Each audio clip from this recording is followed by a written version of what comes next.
Good morning सांग मैंने जय जगन्नाथ। आज एत सब कौन पर खाଇବା ଅଛି ଆଉ ପ୍ଲେଟ୍ରେ ଖିଆ ହେଉଛି ସେଇଟା ଭାବୁଥିବେ।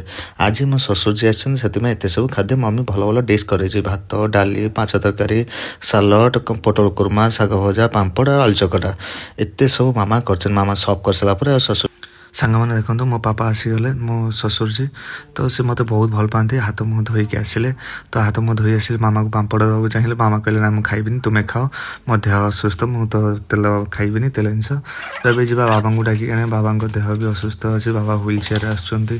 ତ ହ୍ୱିଲ୍ ଚେୟାରରେ ଆସିକି ବାବାଙ୍କୁ କ'ଣ କହୁଛନ୍ତି ଚାଲନ୍ତୁ ଶୁଣିବା।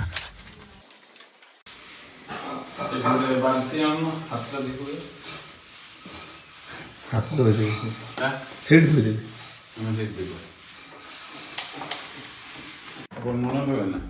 ମୋ ଦୁଇ ବାବା ଦି ଜଣ ବସିକି କଥା ହଉଛନ୍ତି ଆଉ ଦି ଜଣ ବସିକି ଖାଉଛନ୍ତି। ଦେଖନ୍ତୁ କେତେ ଭଲ ଭଲ କଥା ହଉଛନ୍ତି, ପ୍ୟାରି ପ୍ୟାରି ସେ। କଣ୍ଟ୍ରୋଲ ହେଇଯାଇଛି ବହୁତ ମୋର। ହାତ ପଛରେ ଯଦି ମାଗିବ ତ ଏକାଥରେ ତ ଖାଇଦେବ ନା, ସେ ବି ଆଇଁଷ ଖାଇଥାନ୍ତା, କିଛି ଅସୁବିଧା ହେଇନି। ଚଲ ଶୁରୁ କର। ଓକେ, ତମେ ଆଗ ଖାଇବ ନା। ବାବା ଠିକ୍ ଅଛି ତ? ମାଛ ତରକାରୀ ଖାଉନାହାନ୍ତି, କେମିତି ଲାଗୁଛି? ପଣା ମାଛ, ରୋହି ମାଛ, ରୋହି, ଗାଡ଼ିଆ ମାଛ। ଆମୁଳିଆ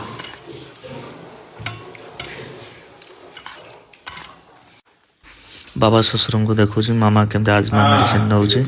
ତ ମାମାର ଦେହ ଅସୁସ୍ଥ, ଆଜମା ତାକୁ ଧରିଛି, ସେଥିପାଇଁ ମେଡ଼ିସିନ ନେଉଛନ୍ତି। ବାବା ଦେଖିକି କଥା ହେଉଛନ୍ତି, ଦି ବାବା ବସିକି ହସ ହସରେ ଖାଉଛନ୍ତି ଆଉ ମଜା କରୁଛନ୍ତି।